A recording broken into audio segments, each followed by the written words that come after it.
avivamento. Avivamento. E nós cremos que é algo que o Senhor deseja fazer na vida de cada membro do corpo de Cristo nesses dias. Joel já falava sobre isso. Joel já profetizava acerca do avivamento no fim dos tempos, da grande colheita. Joel já falava sobre a chuva seródia, a temporã, ele já falava acerca do Espírito Santo sendo derramado sobre toda a carne, e nós sabemos que onde o Espírito Santo é derramado ali, ele opera milagres, prodígios, maravilhas, e ele tem feito coisas grandiosas nas nossas vidas, e ele tem feito coisas grandiosas através das nossas vidas. Depois nós vemos, e nós vamos falar sobre o texto base hoje, que está em Abacuque, capítulo 3, versículo 2, que é a nossa perícope. Você pode abrir a Bíblia no livro de Abacuque, capítulo 3, versículo 2. É uma oração de Abacuque, pedindo para que Deus fizesse nos dias dele as grandiosas obras que eles tinham ouvido acerca de Deus. Que Deus pudesse fazer naqueles dias, nos dias de Abacuque, as grandes obras que Deus já havia feito no passado.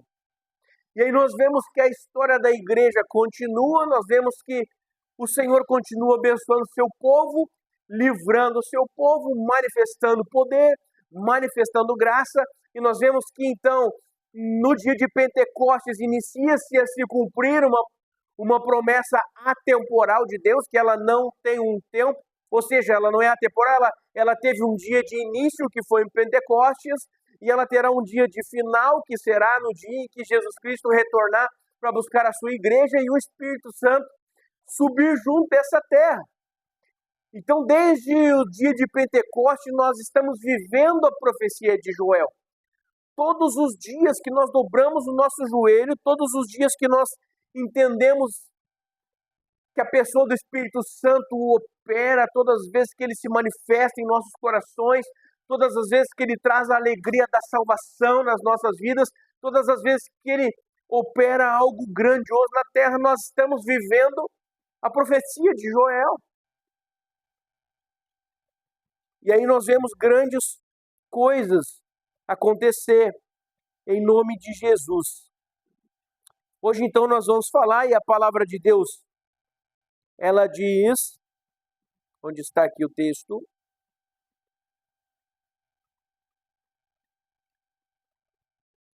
Você pode abrir aí Abacuque, quem já abriu?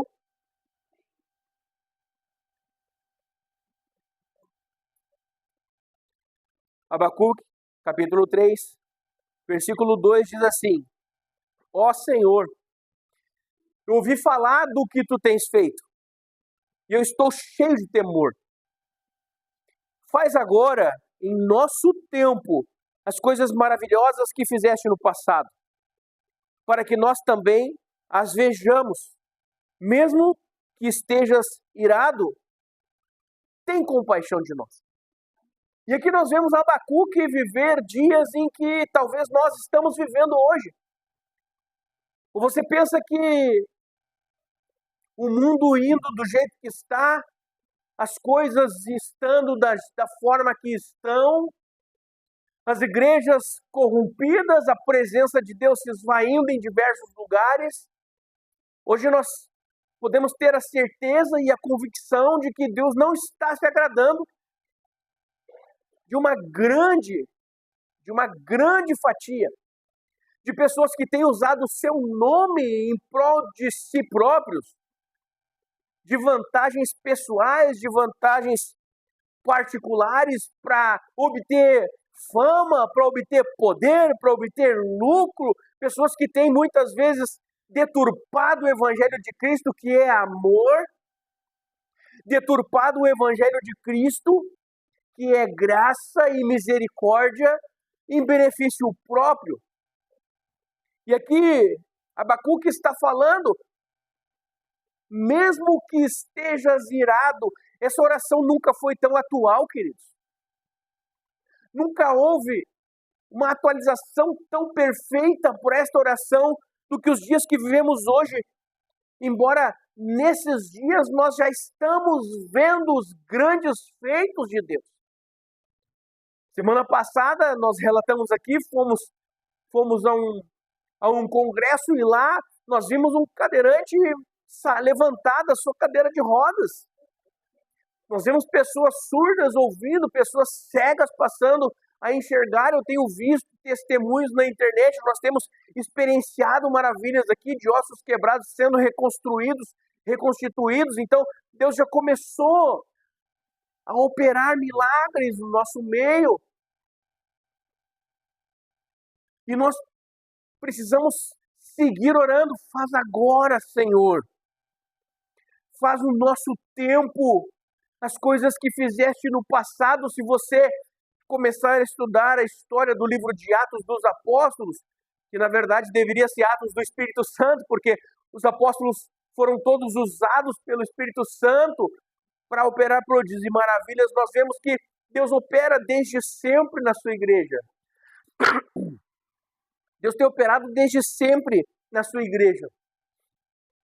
Deus tem feito os seus prodígios e Ele tem nos ajudado nos momentos mais difíceis, principalmente os momentos emocionais em que nós estamos enfrentando lutas, barreiras, em que nós estamos enfrentando dificuldades terríveis, tremendas.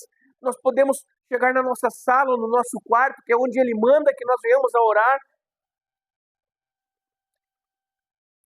dobrar o nosso joelho, fechar a nossa porta lá, e Ele trabalha em nosso coração, e Ele trata as nossas feridas, e nós podemos sair dali tendo paz no coração, porque nós somos plenamente saciados pela Sua presença e pelo Seu amor. Eu pesquisei no Google, uma pesquisa estranha eu fiz. Essa semana eu estava estudando, eu estava orando, e eu estava lendo a Bíblia nesses textos, e alguns textos que eu vou trazer aqui hoje. E eu até comentei com a pastora que eu pesquisei no Google. E eu pesquisei no Google assim, ó. O que é avivamento espiritual? E a inteligência artificial do Google trouxe algo maravilhoso. Eu vou trazer para vocês aqui o que ela fala acerca disso. No Google, o avivamento bíblico é um retorno sincero à palavra de Deus, com busca por santidade, arrependimento, conversões genuínas e um testemunho de Cristo perante a sociedade. Queridos, o Google, uma máquina que não tem um Deus, conhece muito mais de avivamento do que muitos lugares, que pensam que o avivamento é só um griteiro, que o avivamento é apenas um momento emocional. Não existe avivamento sem transformação de vida. Não existe avivamento bíblico sem que haja pessoas se convertendo dos seus erros, das suas falhas, entregando as suas vidas a Jesus. Não existe avivamento bíblico sem que haja um período de renovação espiritual na igreja do Senhor. Sem que nós venhamos a conhecer a Deus intimamente. E nós falamos aqui, nós temos uma frase aqui na nossa igreja, que é: não existe avivamento coletivo sem que haja primeiro um avivamento pessoal, mas não de uma única pessoa, de várias pessoas estarem avivadas para que possamos então ser uma igreja avivada. Mas cada um de nós é responsável por viver essas maravilhas. Não adianta apenas nós, a pastor e eu, buscarmos a Deus. A igreja precisa estar buscando a Deus. Deus fala para Moisés, lá em Êxodo: Moisés, santifica o povo para que eu possa fazer milagres no meio de vós. Às vezes nós não vemos poder, e aí nós não entendemos o porquê. Deus mudou, Deus não quer mais operar. Não. Deus é o mesmo, mas nós mudamos. Nós não temos mais compromisso com a sua palavra. nós não buscamos mais santidade, nós não desejamos mais viver uma vida para Ele, com Ele. Muitas e muitas vezes nós sequer falamos com Ele durante o dia, sequer oramos, sequer buscamos a Sua presença, sequer nós falamos para Ele: Deus, o que o Senhor deseja de mim hoje? Como o Senhor deseja que eu esteja hoje? O que o Senhor deseja que eu faça hoje? Muitas e muitas vezes sequer nós buscamos a Deus pela manhã, pela tarde e pela noite, porque nos falta tempo, para não falar interesse. Porque quando nós estamos interessados em fazer alguma coisa, nós arranjamos tempo. Sabe, queridos, que o nosso celular,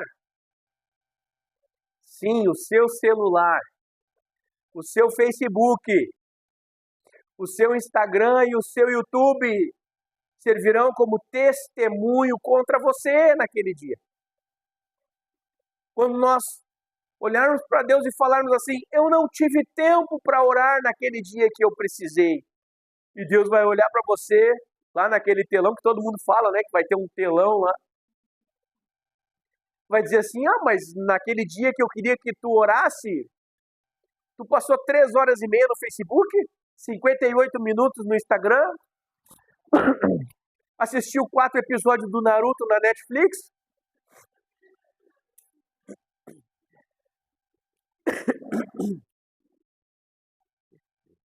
E o dorama, né? Tá amarrado. E o dorama. E aí, às vezes, nós nos questionamos e nós nos perguntamos, e eu já escutei pessoas falarem assim: não, os dons do Espírito Santo não são para esses dias. Essas coisas eram só lá para os apóstolos. Só se for na tua igreja, querido. Só se for na tua vida, amado. Obrigado, irmão. Deus abençoe. Só se for na sua vida. Porque na nossa vida nós temos testemunhado o poder de Deus. Nem que seja para uma... Olha só, nem que seja para uma conversão. Isso é um milagre que pode acontecer. Mas é necessário, então, segundo o Google, que haja arrependimento, santidade, para que possa haver conversões genuínas. E um testemunho de Cristo perante a sociedade. Sim, o Google está pregando para você. Não, estou brincando, eu montei a pregação fora disso. Isso aqui é só a introdução. No cristianismo, queridos, olha só, e ele segue. Ele diz assim: no cristianismo, o avivamento espiritual é uma bênção concedida aos que creem no Espírito Santo. O ato de se avivar despertaria, e ele fala despertaria porque ele coloca uma condicional, como o Google não tem fé nenhuma, ele põe uma condicional, despertaria uma intensa felicidade e paz interior. Mas nós podemos dizer ao Google: sim, desperta uma paz interior e uma felicidade. E aí ele fala assim: para viver um avivamento bíblico, é necessário então retornar sinceramente à palavra de Deus, buscar santidade, arrependimento, conversões genuínas, ter um impacto missional. O que é isso? O que é um impacto missional? O que é uma igreja impactar missões? É você sair a pregar o evangelho aí fora. Porque eu nunca ouvi falar num poderoso e grande avivamento sem que uma região tenha sido tomada por Deus. Nunca ouvi falar. Nós vemos um dos grandes avivamentos que teve no país de Gales em alguns séculos atrás.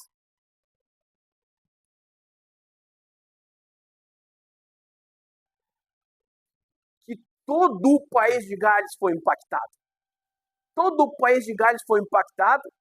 As pessoas trabalhavam em cima das montanhas, desciam, passavam nos bares para beber, e saíam dali com as suas garrafas, e o poder de Deus estava tão grande, tão poderoso, que eles deixavam as garrafas na porta da igreja, entravam e saíam curados e libertos. E muitas universidades foram criadas no país através do grande avivamento. Então não existe como você diz assim, nossa, essa igreja é muito avivada, e você volta, e você olha na sua volta e não muda nada à sua volta. Desculpa, não é avivamento, é emoção. Porque o avivamento transforma, o avivamento impacta uma região. Impacta. E nós precisamos clamar por este impacto, porque nós temos uma cidade para conquistar. Nós precisamos clamar por este impacto, porque nós temos alguns bairros aqui na volta que precisam ser transformados. Precisam ser transformados, porque eu vou falar para você, eu não aguento mais abrir lá no Facebook, no Instagram, o Giro de Gravataí, e ver lá a troca de tiros no parque tal, ferido, baleado, morto. Motorista embriagado invade calçada, atropela 3 ou 4, um estado grave no hospital. Não aguento mais essas notícias. Essa cidade precisa ser impactada pelo amor de Jesus. E só há um jeito disso acontecer. É se nós conseguirmos atrair a presença de Deus a tal ponto dele olhar para nós e fazer assim, para que o seu avivamento possa borbulhar, ferver, virar essa cidade de ponta cabeça. E isso é necessário. E aí eu estava essa semana pensando, quem pode buscar um avivamento? Quem pode? Porque às vezes a gente pergunta, não, isso não é para mim, isso é para aquele, isso é para aquele outro. Não, eu vou deixar para o pastor orar. Não, eu vou deixar então, já que tem uma irmã que é consagrada evangelista, eu vou deixar que ela evangelize. Quem pode buscar o avivamento? E Deus fala ao meu coração que todos nós podemos buscar o avivamento. Só depende do quanto nós estamos querendo isso. O quanto nós queremos isso. Sabe, queridos, que tudo nós podemos fazer. Depende do quanto nós de fato desejamos. Depende do quanto nós de fato desejamos. Isso vai comprometer não apenas um avivamento, mas se trouxermos para a nossa vida pessoal. Você pega um jovem e ele fala, eu quero ser um médico, mas o quanto ele quer ser um médico? Não, eu quero ser isso, eu quero ser aquilo, eu quero fazer o outro. Mas o quanto você está disposto a abrir mão de bares, de festa, de colégio, de brincadeiras, de folia com seus amigos, para estar debruçado nos seus livros, estudando medicina? O quanto você está preparado ou disposto? Porque não há como ter tudo nessa vida. Não há como ter tudo nessa vida, amados. Se você deseja ter alguma coisa, ou ser alguma coisa, você precisará abrir mão de algo. Isso é a coisa mais certa que pode haver, que pode existir. Se você deseja ir bem na escola, você precisa abrir mão de alguns momentos do seu dia estudando. Se você deseja ser, vamos lá, uma veterinária, uma advogada, você precisa abrir mão de algum tempo estudando. Massoterapeuta precisa estudar. Cabeleireiro precisa estudar. Você deseja ser um empresário, você terá que abrir mão do seu tempo durante muitos dias consecutivos, estudando sobre o que você deseja fazer. Estratégias de venda. Precisará não ir em alguns aniversários da sua família, não estar presente em algumas rodas de chimarrão, ou na praça à noite, para buscar conhecimento e entendimento. Agora, se você deseja um avivamento na sua vida, não é muito diferente. Você precisa abrir mão de coisas que alimentam a sua carne, massageiam o seu ego e trazem falta de santidade para a sua vida. Não existe segredo. Não existe um segredo, pastor. Me dá o segredo do avivamento. Você poderia ter perguntado isso para o Google, ele teria te respondido. Santidade.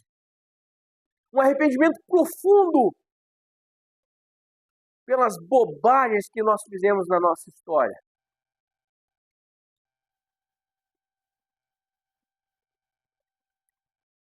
Estipular prioridades.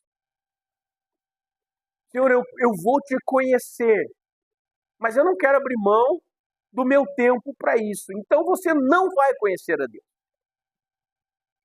Porque para conhecer a Deus, você precisa estudar a sua palavra.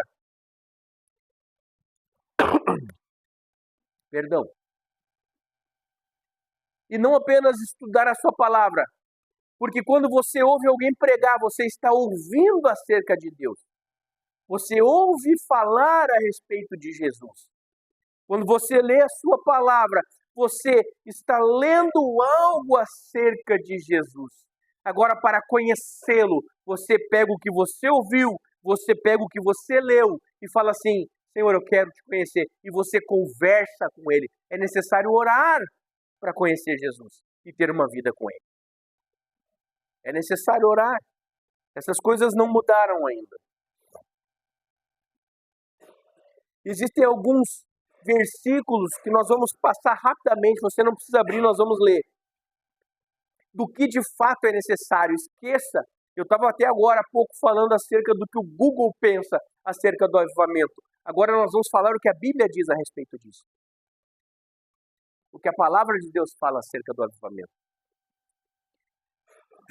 Para ter um avivamento real e verdadeiro, é necessário uma busca a Deus intensa. Jeremias 29:13 diz assim, e buscar-me-eis e me achareis quando me buscar de todo o vosso coração. Vamos falar devagar esse versículo. Quando que nós vamos encontrar Jesus? Quando buscá-lo. Só isso? Não. Quando eu buscar de todo o meu coração. Quando eu realmente quiser aquilo. Quando eu realmente quiser aquilo. É diferente de você chegar na presença de alguém e falar assim, me empresta 10 aí. O cara fala, não tem. Tá bom, vira as costas e sai. É diferente de você chegar na frente de alguém e dizer assim, me empresta 10. Não tenho. Cara, olha só, eu não saio daqui sem esses 10 reais.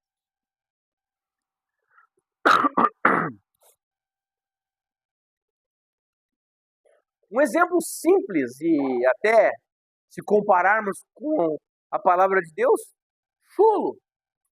Mas para que a gente possa ter entendimento do que de fato é querer algo.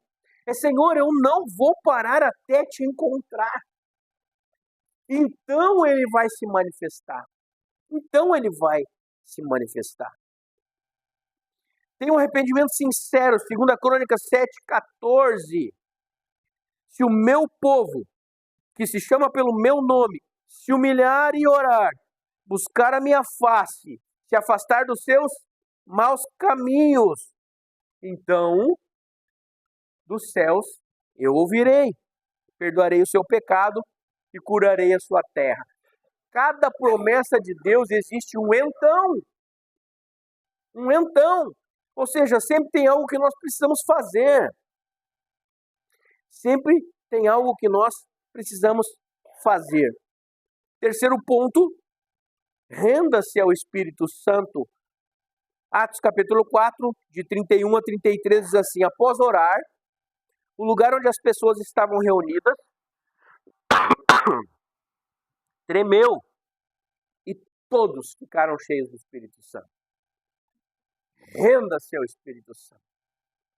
O pastor iniciou o culto hoje falando sobre isso. Sobre domingo passado nós estávamos com o coração aberto para receber do Pai. O apóstolo Denardi, da família íntima do Pai, ele diz algo. Há 40 anos,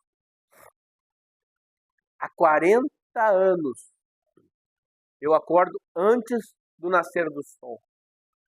Porque nem o sol vai adorar a Deus antes que eu. E, amados, eu faço parte do grupo todos os dias pela manhã. Está lá uma oração que ele faz por nós. Uma imagem que ele posta da palavra de Deus lá. E uma foto do sol nascendo. Todos os dias. Não importa onde ele está. Sábado, domingo, feriado. Às vezes nós perguntamos, né? Como esse cara conseguiu trazer o John Erloch aqui? 40 anos buscando a face de Deus. Antes do sol nascer. Às vezes nós queremos o que as pessoas carregam. Mas não queremos pagar o preço que elas pagam. Nós queremos o que as pessoas têm, vamos dizer assim, mas nós não estamos dispostos a viver e fazer o que elas fazem. Viver o que elas vivem. Abrir mão do que elas abrem. São coisas que nós precisamos entender. Hoje é dia de ceia, dia de reconciliação com o Pai. Dia de entrar mais uma vez na sua presença. E olha, eu falar em entrar na sua presença já está errado. Porque a presença de Deus não é um lugar que a gente precisa entrar. É um lugar que nós temos que habitar. Nós jamais deveríamos sair dela. Ah, pastor, quando eu estiver me divertindo, te divirta na presença de Deus. Viva uma vida na presença dEle. Te apresentando o teu corpo, apresentando as tuas vestes, apresentando os teus bens, apresentando todas as coisas para que Ele possa habitar e controlar, dominar a sua vida. Outro ponto que eu botei, e eu não quero me estender porque já são 15 para as 9. Consagre a sua vida. 1 Pedro, capítulo 1, versículo 15 e 16 diz assim: Mas, assim como é santo aquele que os chamou, sejam também santos em toda a sua conduta, pois está escrito: sejam santos, porque eu sou santo. Se Jesus Cristo diz que nós temos que fazer as coisas que Ele nos ensinou, se o apóstolo Paulo depois disso diz assim: sede pois meus imitadores, assim como eu sou de Jesus. Se o Pai está falando sede santos, porque eu sou santo, por que nós às vezes pensamos que a santidade não é necessária? Porque nós às vezes pensamos que viver uma vida correta diante de Deus não é mais necessário para acessar a sua presença. Ah, porque Ele é amor? É claro que Ele é amor. É claro que Ele é amor. Só que Ele fala assim: filho, eu te amo. E por isso entreguei Jesus na cruz. Para que você possa acessar o meu coração. Porque Cristo foi para a cruz para que nós pudéssemos acessar o coração de Deus hoje. Só que quando nós acessamos o coração de Deus hoje, que é santo, nós precisamos estar e buscar santidade. Não é necessário ser para acessar, mas quando eu acesso, eu fico. E eu busco. E eu me arrependo dos meus erros, para que eu possa permanecer nesse lugar. Que eu possa permanecer nesse lugar. Porque deixa eu falar algo para você. Me perdoem os detratores da internet, que talvez vão ouvir essa mensagem, vão ouvir essa frase agora, e vão descer a lenha. Mas Deus não mandou Jesus na cruz para que Ele tivesse que mudar para andar com a gente. Deus mandou Jesus na cruz para que nós tivéssemos força para chegar onde Ele está. E nós mudar, acessar o ambiente onde Ele está. Deus jamais vai se amoldar à nossa vontade. Jamais. Por maior amor que Ele possa sentir por nós, Ele nunca vai se amoldar à nossa vontade. Agora Ele manda Jesus para que nós pudéssemos ter força para se amoldar nós à sua vontade. Para poder entrar no lugar santo dos santos, que é onde a sua presença está. Acessar o seu coração, ter nossa vida transformada. Eu não estou falando aqui de uma religião, eu não estou falando aqui de fanatismo. Você sabe como somos, nós não somos fanáticos, nós nos divertimos, eu jogo futebol, assisto televisão, vejo série na Netflix. Mas eu tomo todo o cuidado que eu posso para não pecar contra o Senhor. Ele fala, olha, onde o Espírito de Deus está, ali a liberdade. Em outro texto a Bíblia diz assim, não façam da liberdade motivo para libertinagem. Não é porque vocês são livres que vocês podem fazer o que bem entender, der na telha. Coisas que, enfim, nós não temos tempo para abordar hoje.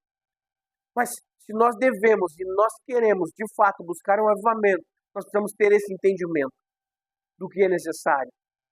Orar, santificar, priorizar o reino dos céus. Priorizar. Jesus Cristo, em certo momento, ele fala, buscai, primeiramente, as coisas lá do alto. Amém, queridos? Glórias a Deus. Vamos orar. Se coloque de pé.